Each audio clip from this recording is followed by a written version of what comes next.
Imagine this: two young men living in the heart of Beverly Hills with everything they could ever want: fame, fortune, a seemingly perfect family. Yet one night they take up shotguns and brutally murder their own parents. Why? Was it years of unimaginable abuse that pushed them over the edge, or was it a calculated, cold blooded act fueled by greed? The Menendez brothers have left America divided for decades, and today we're diving deep into this case to uncover the untold truth. Over the next 20 sections, we'll explore every corner of this dark story. We'll peel back the layers, exposing the psychological motivations, the family dynamics, and the twisted realities behind the courtroom drama. This is more than just another true crime case. It's a glimpse into the very nature of human behavior and the haunting question that lingers: were Lyle and Eric Menendez victims of a monstrous upbringing, or were they simply after their family's multi-million dollar fortune?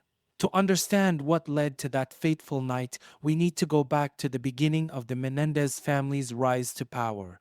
Jose Menendez, a Cuban immigrant, had climbed his way to the top of the American dream. He became a self made executive in the entertainment industry, known for his sharp business acumen and ruthless ambition. The Menendez name was synonymous with success, wealth, and privilege. With a multimillion dollar mansion in Beverly Hills, Jose and his wife Kitty gave their two sons, Lyle and Eric, everything they could ever want, or so it seemed. Kitty, a former beauty queen, added a layer of glamour to their public image, but behind the closed doors of their luxurious home, the dynamics were far more complicated. Jose was known to be controlling, domineering, and obsessed with appearances, while Kitty battled her own inner demons. Lyle and Eric, raised in this high pressure environment, were the products of wealth, status, and a family driven by power. But as we'll see, sometimes the weight of privilege can crush what appears to be the perfect life. On the night of August 20th, 1989, the perfect facade shattered. Jose and Kitty Menendez were found brutally murdered in their Beverly Hills mansion. Lyle and Eric called 911, hysterically claiming that someone had killed their parents. At first glance, it looked like a professional hit: shotgun blasts, blood everywhere, and the sheer brutality of the crime made it seem like an outside job. But the investigation would soon reveal a much darker truth. Lyle and Eric's behavior after the murders raised more questions than answers. Their cold, calculated demeanor as they quickly started spending their parents' fortune suggested they were hiding something. How could two sons, barely out of their teenage years, commit such a brutal crime? What was the real motive? Abuse or greed? The more we dig, the more complex this case becomes. As investigators combed through the crime scene, theories swirled. Was this a random home invasion, a burglary gone wrong? The evidence suggested otherwise. The brutality of the killings, the multiple gunshots, the precision of the attacks pointed to a more personal motive. But there were no immediate suspects and no clear motive, at least not at first. It wasn't long before inconsistencies in the brothers' stories began to surface. The initial grief and shock they displayed started to crumble under scrutiny. The lavish spending spree that followed their parents' death, luxury watches, new cars, a new lifestyle, didn't match the behavior of two sons mourning the loss of their family. This wasn't just about grief. There was something much more calculated going on. But was it about greed, or was there something deeper behind the facade? The turning point in the investigation came when Eric Menendez, racked with guilt, confided in his psychologist. In a tearful confession, Eric revealed the horrifying truth. He and Lyle had killed their parents, but the reasons behind it were far from simple. According to Eric, this wasn't about money, it was about survival. The brothers claimed they had endured years of abuse at the hands of their father, Jose, and that their mother had turned a blind eye. Their confessions opened up a floodgate of conflicting narratives. Was this a case of two brothers pushed to the brink by years of trauma and abuse, or were they using this claim as a defense to justify what was ultimately a premeditated plan to inherit their parents' fortune? The story was far from over, and the trial would soon reveal just how complicated their motives truly were. This is where the Menendez case takes a dramatic turn. Lyle and Eric didn't just claim that they killed their parents out of anger or greed, they made the bold assertion that their father, Jose Menendez, had sexually, physically, and emotionally abused them for years. And it wasn't just their father, according to them, their mother, Kitty, was complicit in the abuse, turning a blind eye or, at times, even participating. The courtroom heard harrowing tales of their alleged childhood horrors, late night assaults, constant fear, and a household ruled by control and violence. The brothers painted a picture of a father who used his power to torment them, and a mother who was either too weak or too cold to stop it. But the real question is, were these claims true, or were Lyle and Eric manipulating the narrative? Looking at the details, it's important to remember that there were no medical reports, no police complaints, and no documented evidence of the alleged abuse. The defense relied heavily on the brothers' testimonies, along with the accounts of a few close friends who corroborated hearing bits and pieces about the abuse. But is that enough? Critics of the case point out that these allegations conveniently surfaced only after the brothers were caught, raising suspicions that they were fabricated as part of a defense strategy. But on the other hand, could two young men really invent such detailed and consistent stories about their trauma? That's the challenge this case presents, separating fact from fiction. We're left with the troubling question, were Lyle and Eric truly victims, or were they master manipulators? The courtroom became a battleground of psychology, with expert witnesses presenting both sides of the story. On one hand, defense psychologists painted Lyle and Eric as severely damaged individuals, broken by years of torment. The brothers showed signs of trauma, dissociation, and post traumatic stress. Lyle, the older brother, was described as controlling yet deeply protective of Eric, who was more emotionally fragile. The defense argued that their psychological scars ran so deep that the brothers saw no way out other than murder.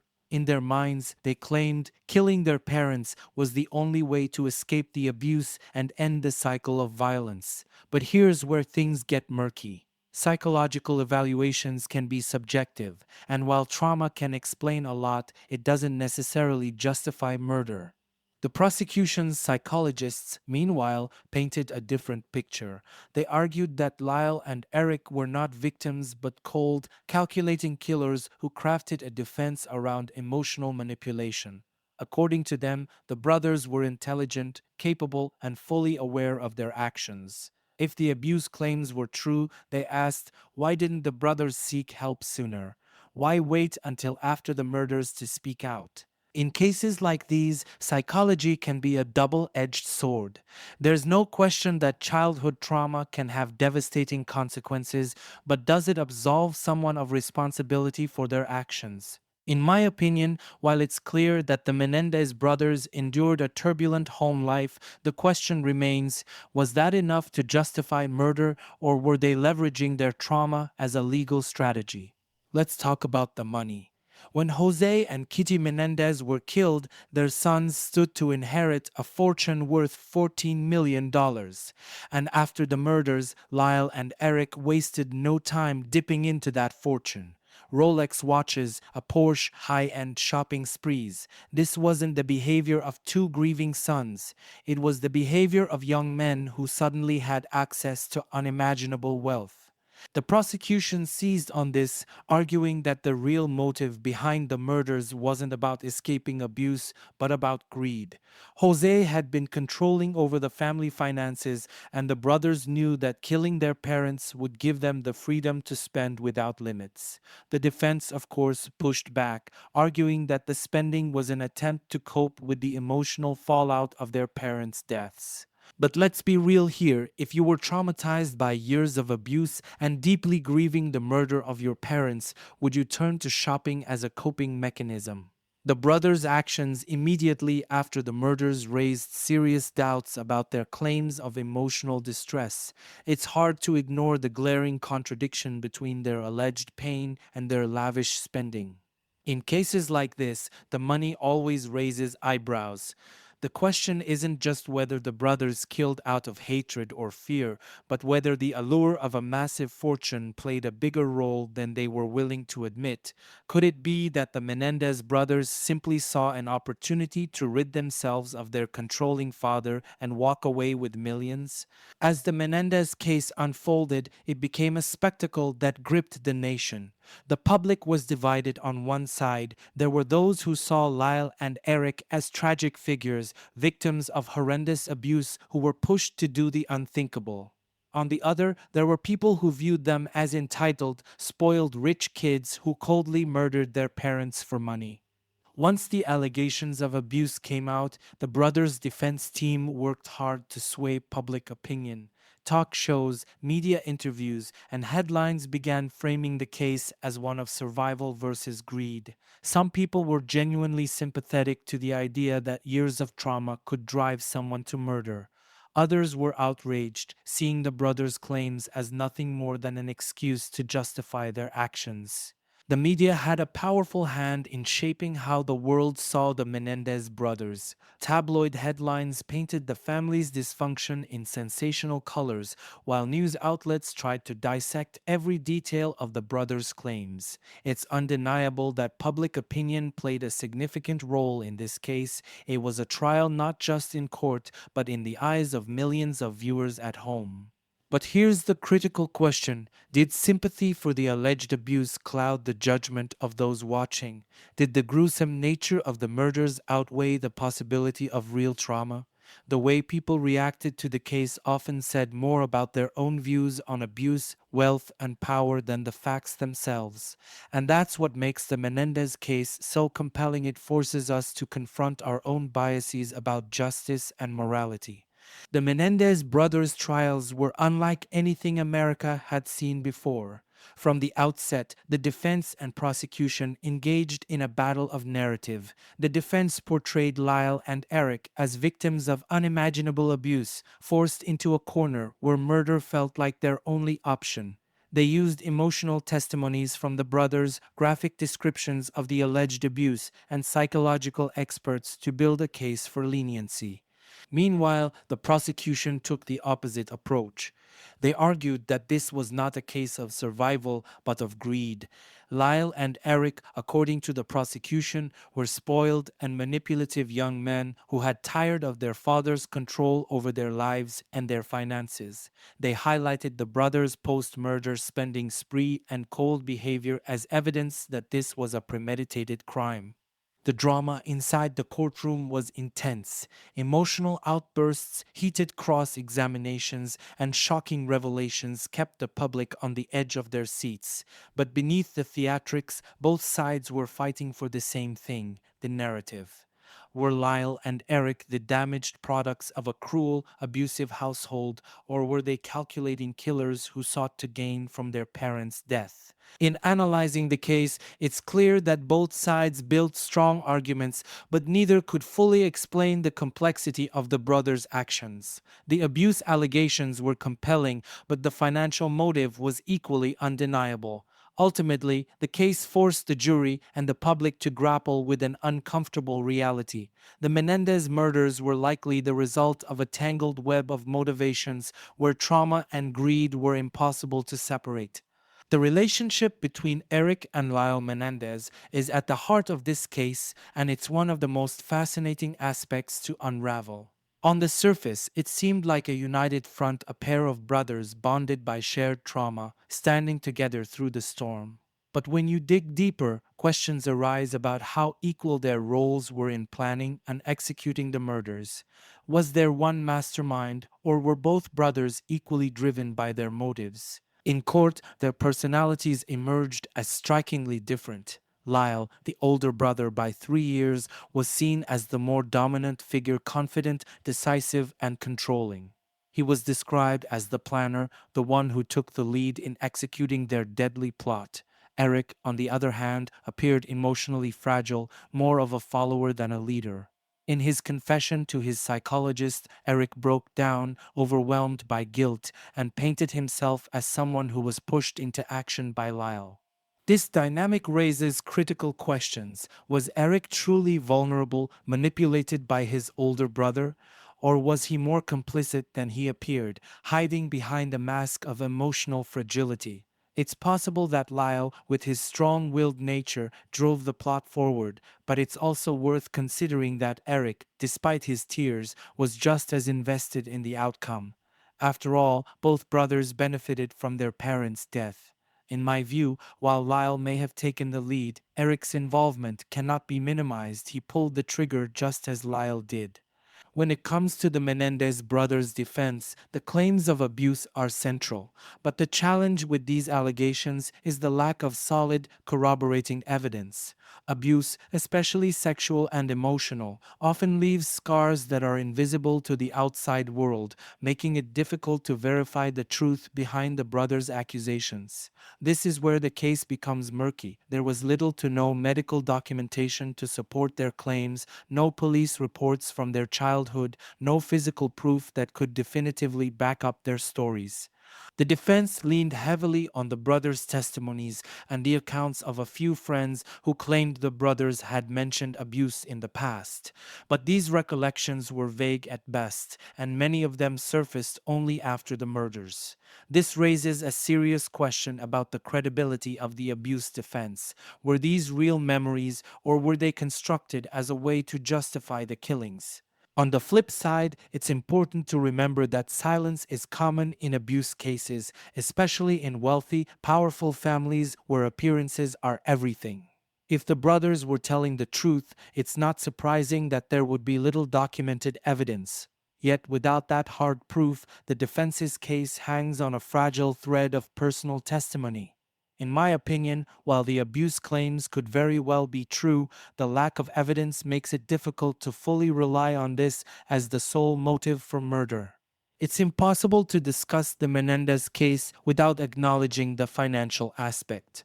$14 million, that's what Lyle and Eric stood to inherit after their parents' deaths. The prosecution hammered home the idea that greed was the true driving force behind the murders, pointing to the fact that both brothers immediately began living lavishly after the killings. Rolex watches, sports cars, luxury condos, it didn't look like the behavior of two young men racked with guilt or trauma.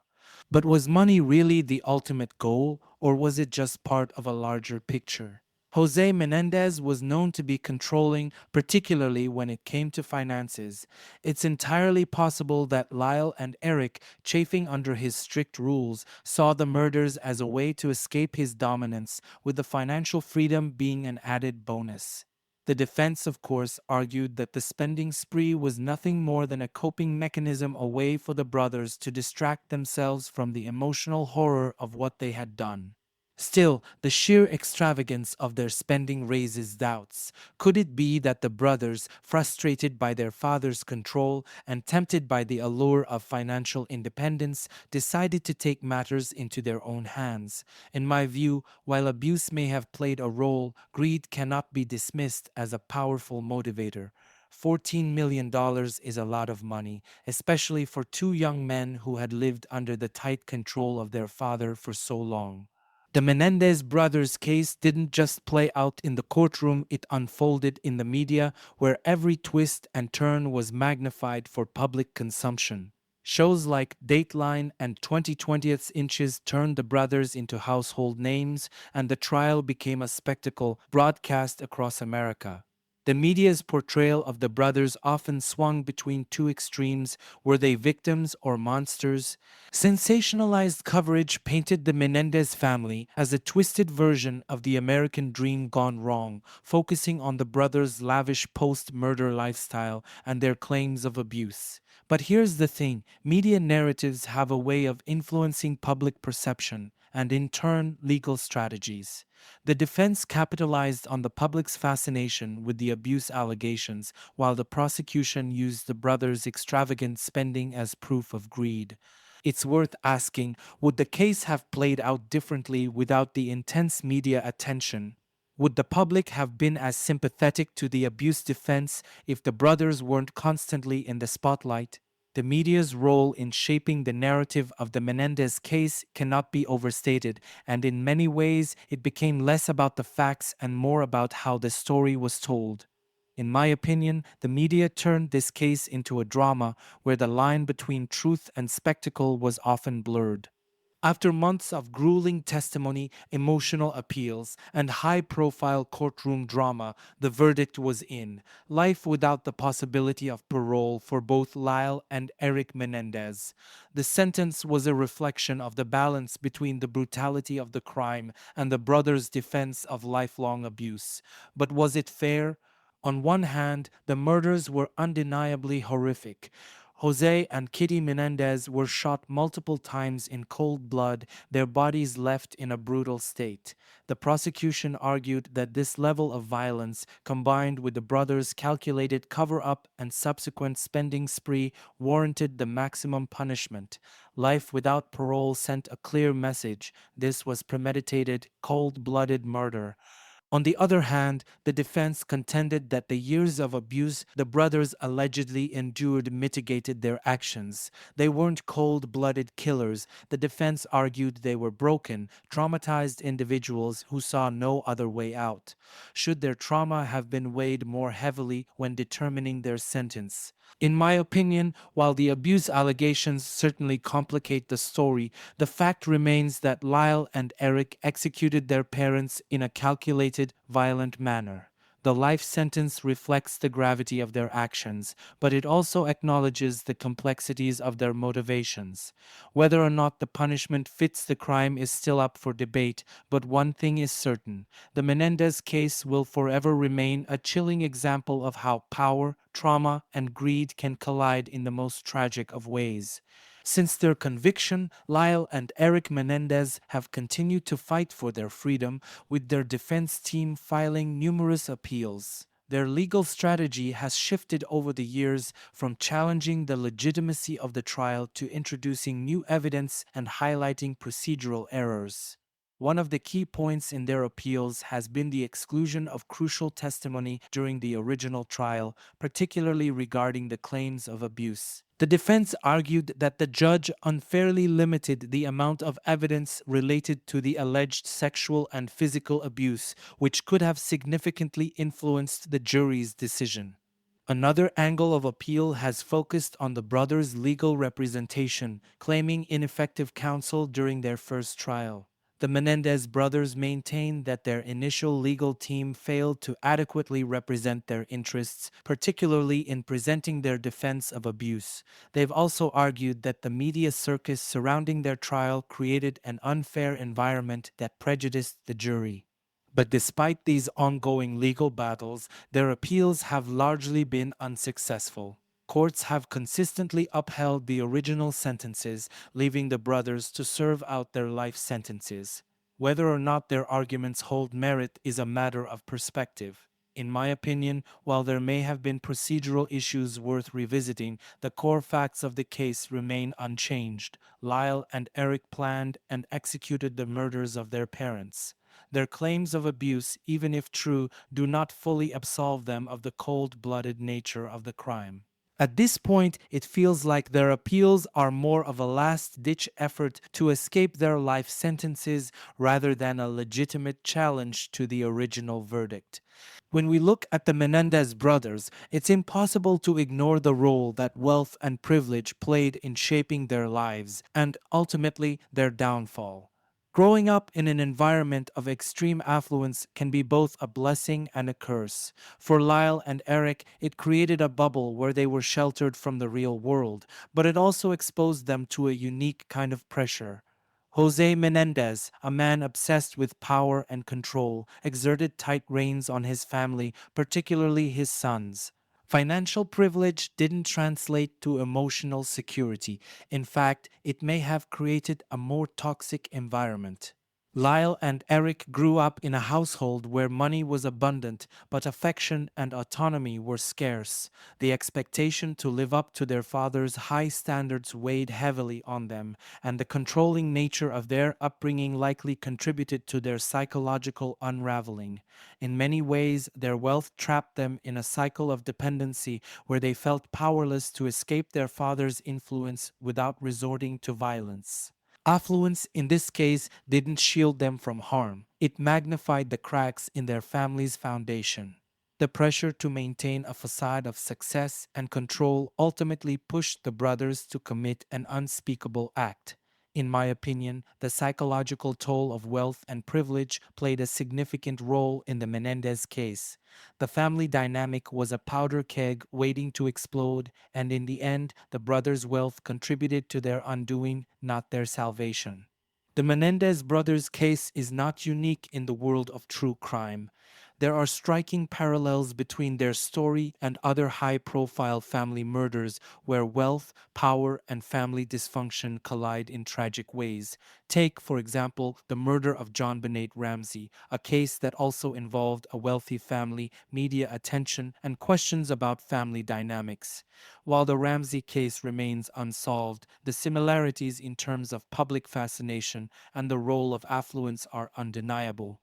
Another comparison could be drawn to Nathan Carman, a young man accused of murdering his mother for financial gain after his father's mysterious death years earlier. Like Lyle and Eric, Nathan was accused of coldly plotting the murder to secure a financial inheritance.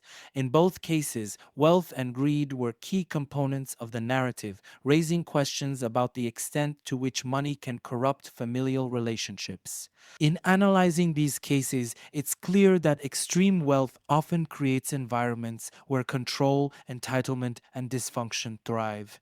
The Menendez case fits squarely into this pattern, illustrating how family tensions, when combined with financial greed, can lead to devastating outcomes.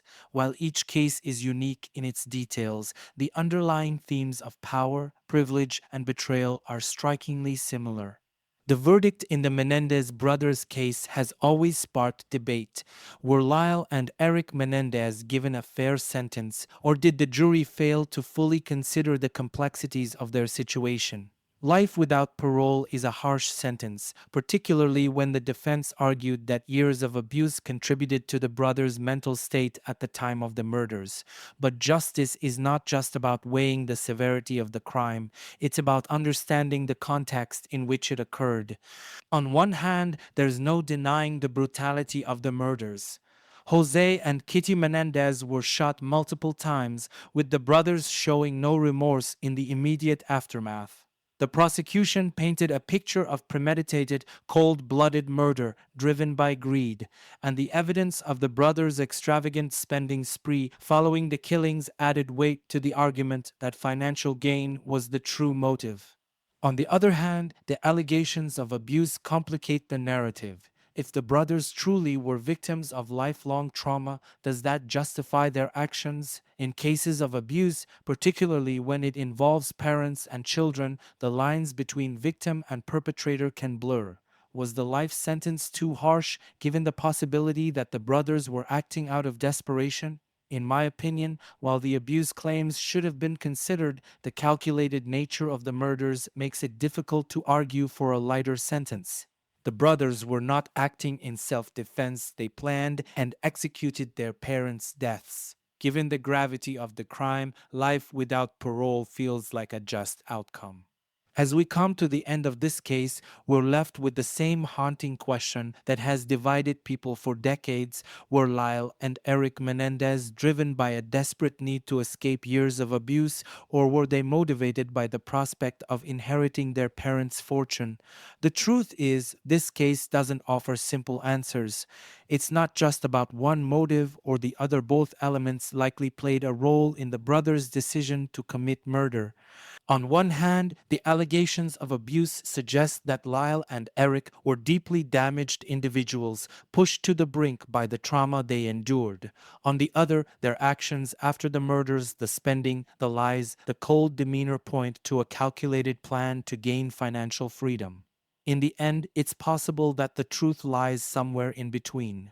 The abuse may have been real, but the desire for independence and control over their lives, both emotionally and financially, could have been the final push that led them to murder.